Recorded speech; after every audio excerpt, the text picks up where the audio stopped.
এই সময়কালে সব থেকে ডিজাস্টার হিসাবে যদি বলি এই সময়কালে এটাই এইবারে যে ধস নেমেছে কিংবা ধস পড়ে যেটা যে ফ্লোটা গিয়ে বন্যা হয়েছে, হ্যাঁ, একবারে পাহাড় থেকে সমতল একদম নর্থ বেঙ্গলকে এফেক্টেড করেছে।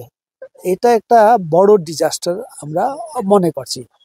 আমরা ফর দ্য ফার্স্ট টাইম মানে আমাদের এইরকম একটা অভিজ্ঞতা হলো যেখানে অনেক মানে কানেক্টিভিটি একসাথে লস্ট হলো, মানে ছোট ছোট রাস্তা। আমি পাহাড়ে আমাদের হিসাব ছিল মোটামুটি 453টা জায়গায় ধস নেমেছে, বড় ধস, কাউন্টেবল ধস। আজকে যে জায়গায় তো আপনারাও ছিলেন, ছোট ছোট ছোট ছোট যেখানে ধস নেমেছে, এই সামনে বাড়ি আছে, এর বাড়ি আর বেশি দিন থাকবে না, এরকম অজস্র আছে। যেটা নদী গিয়ে হচ্ছে আপনি যদি দেখবেন বালাসন নদী গিয়ে তার নদীর ধারে যারা আছে ওই চরের দ্বারা থাকে, এখানে হচ্ছে মানন্দা নদীর ধারে যারা থাকে, এবং হচ্ছে ওই মেচি নেপাল থেকে ফ্লো হয়ে মেচি মেরে যত নকশাল বাড়ি ওই অঞ্চলগুলোতে ড্যামেজ করেছে। একবারে টিস্টা দিকে যদি যান, টিস্টা ওই ধারে গিয়ে ওই সমস্ত অঞ্চলে তোরসা নদী দিয়ে সেটা ডুয়ার্সে এফেক্ট করেছে, জলপাইগুড়ির এফেক্ট। তোমরা এই এফেক্ট যেটা হলো এটা একটা ভয়ঙ্কর একটা ভয়াবহ একটা পরিস্থিতি। 2 দিনে এই ভারী বর্ষা, হেভি রেন, এই ল্যান্ডস্লাইড, তারপরে বন্যা, এটাতে মানে যদি বলি এক কথায় বলতে গেলে তার যে প্রাণ হারাইছে কিংবা এই সব মিলিয়েও বড় একটা মানে ক্ষতি হয়েছে মানুষের। সব মিলিয়ে আমাদের এই অঞ্চলে হচ্ছে 34 জন পাহাড় এই মিলিয়ে, তারপরে ডুয়ার্সের একটা অংশ আছে, তারপরে হচ্ছে অনেক আনআইডেন্টিফাইড ডেড বডি গুলো। সংখ্যা এখনো তো খুঁজি চলছে, তো একদম নির্দিষ্ট করে এতজন মারা গেছে এই এখনই বলা যাচ্ছে না, কিন্তু এখনো খোঁজ চলছে। এখনো দেখেন অনেকগুলো ধস, তার নিচে বডি আছে, 2টা 3টা তো নিখোঁজ হলো। অনেকজন যারা এসছিল তাদের হয়তো বাড়িতেও অ্যাড্রেস নাই, এখানেও টেস্ট করতে পারছে না, কোথায় গেল, তারা মারা গেল, যতদিন না বডি পাবে না সেটা কাউন্ট হবে না। সুতরাং পাহাড়ে যেটা আধিকারিক ভাবে যেটা ডিক্লেয়ার আছে সেটা, এর বাইরে হচ্ছে অনেক ইনজিওর্ড হয়েছে, যারা হচ্ছে মিরিক অঞ্চলে, এখানেও কিছু লোকজন সোনাদা ভ্যালি থেকেও ইনজিওর্ড হয়েছে, দার্জিলিং ভ্যালিতেও।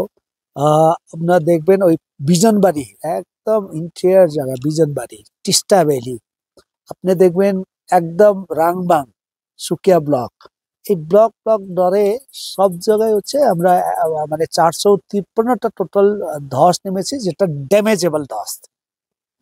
এই জায়গাতে যেটা প্রাণ হারিয়েছে অন্তত এই 34 জন, না আমাকে দাঁড়াইতে হচ্ছে। দেখেন, যদি এই প্রকোপের কথা যদি বলি, দেখেন আইএমডি মানে 1 তারিখে একটা নোটিশ দিয়েছিল, আলার্মিং সিচুয়েশন আছে, হেভি রেন হবে। 3 তারিখ ওনারা টেন্টেটিভ বলেছিলেন, একদম নর্থ বেঙ্গল থেকে এই হিমালয়ান রেঞ্জ এবং জলপাইগুড়ি সমস্ত জায়গায় আইডেন্টিফাই করে বলেছিল, কিন্তু প্রশাসন কোনো তৎপরতা নাই। যদি ওনারা কোনো প্রিকশন নিত তাহলে এত ক্ষতি হতো না, ক্ষয়ক্ষতি এত হতো না, সেভ করা যেত। প্রিকশন করলে হয়তো মানুষকে শিফট করানো যেত, কিন্তু ওরা কিচ্ছু করে নাই। মানে total disaster management, civil defence, government, প্রশাসন কোনো প্রিকশনই নাই, যার কারণে হচ্ছে আরো বেশি ক্ষতি হলো।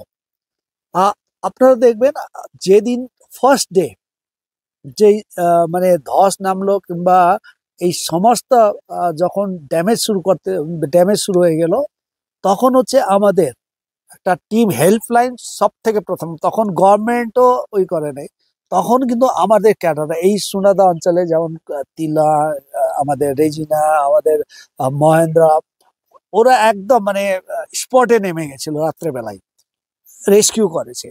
আমাদের জাস্ট নেক্সট ডে সচিন ঘাতি আমাদের লিডার, তার নেতৃত্বে আমাদের ডিসিএম ভলেন্টিয়াররা সব জায়গায় পৌঁছে গেছে, যেখানে প্রশাসনও পৌঁছায় নাই। আমাদের যারা বিভিন্নভাবে ফেসে গেছে, টুরিস্ট তাদেরকে রেস্কিউ করে পাঠানোর ক্ষেত্রে শিলগাড়িতে একটা ক্যাম্প করা হয়েছিল, সবার ফোন নম্বর দিয়ে দিয়ে রেস্কিউ করা কাজ। এবং হচ্ছে বন্যা ত্রাণে এবং এই ল্যান্ডস্লাইডে মানে ফার্স্ট রিচ করেছে আমাদের ভলেন্টিয়াররা, আমাদের কমরেডরা, আমাদের এলাকায় কমরেডরা। সেটা হচ্ছে আমাদের একটা তো মানবীয় কারণ,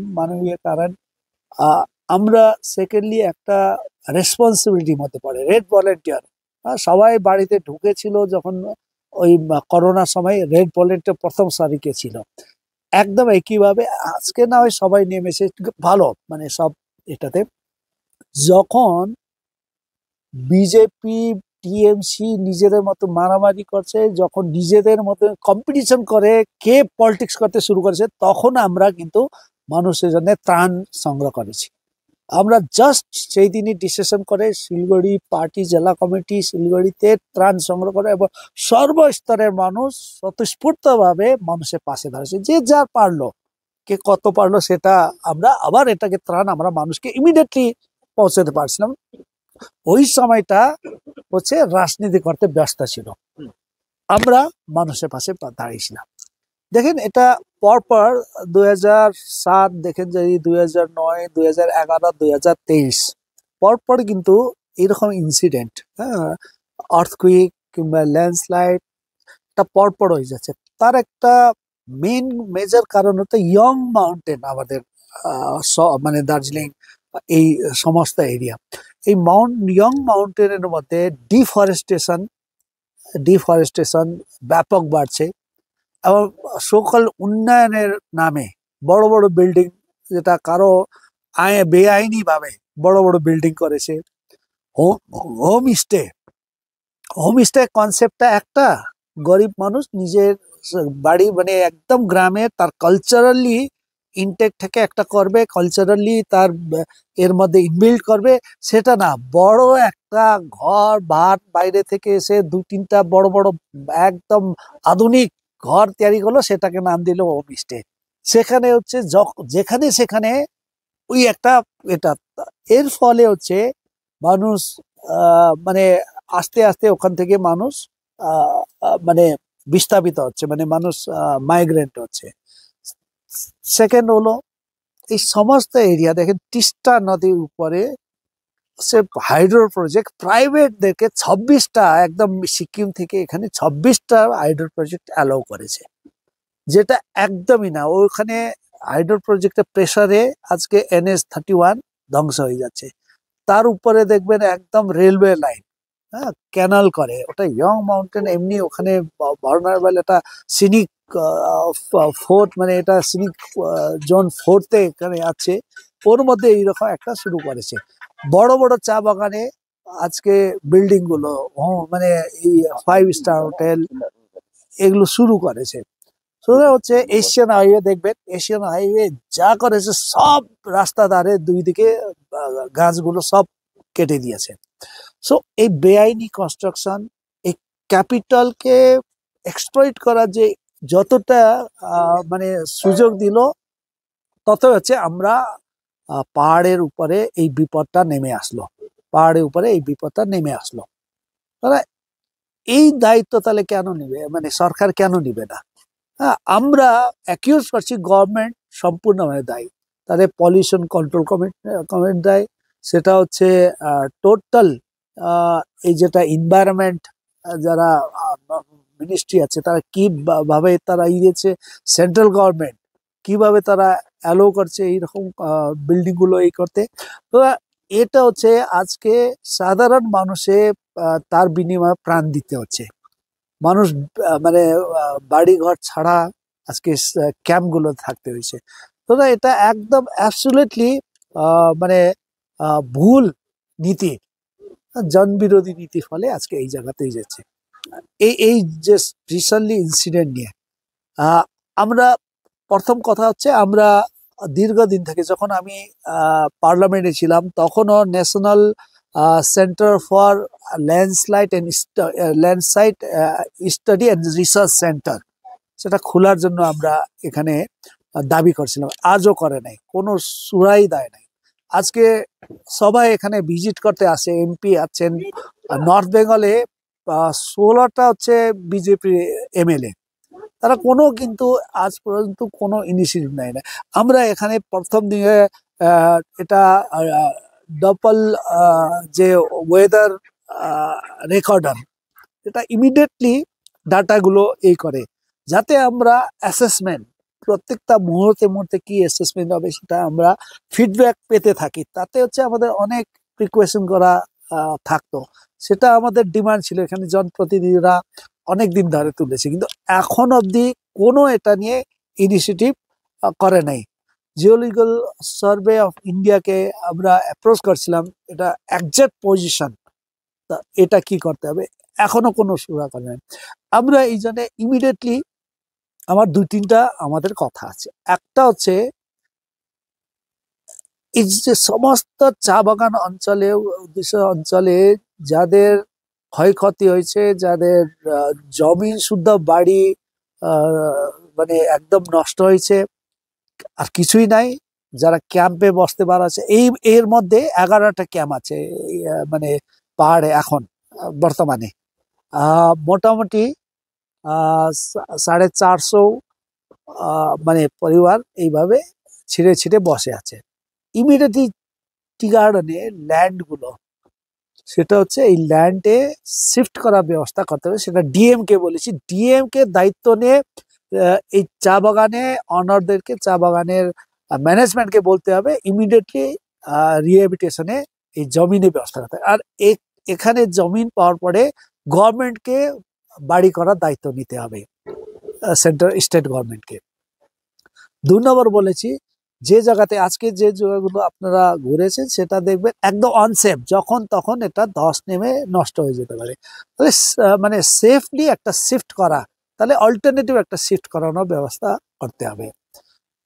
থার্ডলি, যে দেখবেন আপনার তিস্তার পাশে বলেন, রাংবাঙে বলেন, দুধিয়ার বলেন, কিংবা হচ্ছে সুখিয়া কিংবা বিজনবাড়ি, সমস্ত অঞ্চলে হচ্ছে যারা গ্রামীণ মানে গ্রামীণ বাসীদের যে বাড়ি ঘর নষ্ট হয়েছে, তারা মানে মানে অনসেফ জায়গাতে এখন অসুরক্ষিত মনে করছে, তারা বাড়িতে থাকতে পারছে না, বাড়ি থাকার মানে সত্ত্বেও তারা ভয়ে ভয়ে থাকতে হচ্ছে, তাদেরকে একটা সেফ প্লেসে শিফট করার ব্যবস্থা ডিএম কে নিশ্চিত নিতে হবে। আমরা এই 3টা দাবি নির্দিষ্ট করে বলেছি। আমরা ফার্দার আমরা একটা ভিকটিম ই করে যাদের মানে এখন ইমিডিয়েটলি যেটা দরকার সেটা ডিক্লেয়ার করতে হবে। আর কি একটা শুনলাম 5 লাখ টাকা না কি হোমগার্ডে চাকরি দিবে বলছে, একটা কি মানুষের এইভাবে মূল্য করা যায়? মানুষের কি মানে আচ্ছা আমি যা হলো মরলো আমি 5 লাখ দিলাম, 2 লাখ দিলাম, মানে যদি কারো ধর্ষণ হয় এই রেট, মারা গেলে এই রেট, অ্যাক্সিডেন্ট হলে এই রেট, তাহলে কি রেটিং করে মানুষের জীবনে? সমস্ত ব্যবস্থা কেন গভর্নমেন্ট বলতে পারছে না কেন? এটা সমস্ত দায়িত্ব আমার, এর মানে এই পরিবারে আবার জীবনটা শুরু করা, জীবন যাপনে আরো সুনির্দিষ্ট করে চলার এই দায়িত্ব আমার, কেন বলবে না গভর্নমেন্ট? একটা হোমগার্ডে কি আছে, কেন তাহলে পার্মানেন্ট চাকরির কথা কেন বলবে না গভর্নমেন্ট? কেন এটা করতে পারছে না? হ্যাঁ, উনি আসছেন তো, এর আগে তো এসেছেন, উনি তো আসলেন না, ওখান থেকে করে এই করেন যেদিন না না না না, উনি কোনোদিন মেন রাস্তায় যায়, ওখান থেকে যা করে করে। যেদিন এত লোকজন মারা গেছে, আমাদের রেড ভলেন্টিয়ার, আমাদের কমরেডরা পাহাড়ে একটা মানে ইন্টার একটা প্রান্তিক গ্রামে রেস্কিউতে যাচ্ছে, উনি নাচছেন কার্নিভালে। এই হচ্ছে আমাদের অবস্থা। এবং হচ্ছে আমরা দেখেছি বিজেপি গভর্নমেন্ট বারে বারে ওরা হচ্ছে পলিটিক্স করে। বিজেপি সবসময় এখানে ঢুকে রাজু বিষ্টা আছে, ওই আছে, ওরা বললাম তো আমি লিস্ট করে দেখলাম 16-17 জন ওদের নর্থ বেঙ্গলে এমএলএ আছে, এমপিরা আছে, তারা হচ্ছে ভিজিট করছে, এর ওকে গালি দিচ্ছে, ও গালি দিচ্ছে। তাহলে সেন্ট্রাল গভর্নমেন্টে বেসিক দায়িত্ব আরে এটা ন্যাশনাল ডিজাস্টার বলে কেন ডিক্লেয়ার করবে না? ন্যাশনাল ডিজাস্টার যদি ডিক্লেয়ার করে তাহলে হচ্ছে আলাদা একটা প্যাকেজ পাওয়া যায়। এই প্যাকেজ হলে তাহলে আবার নতুন করে জীবন শুরু করা সুযোগ হবে।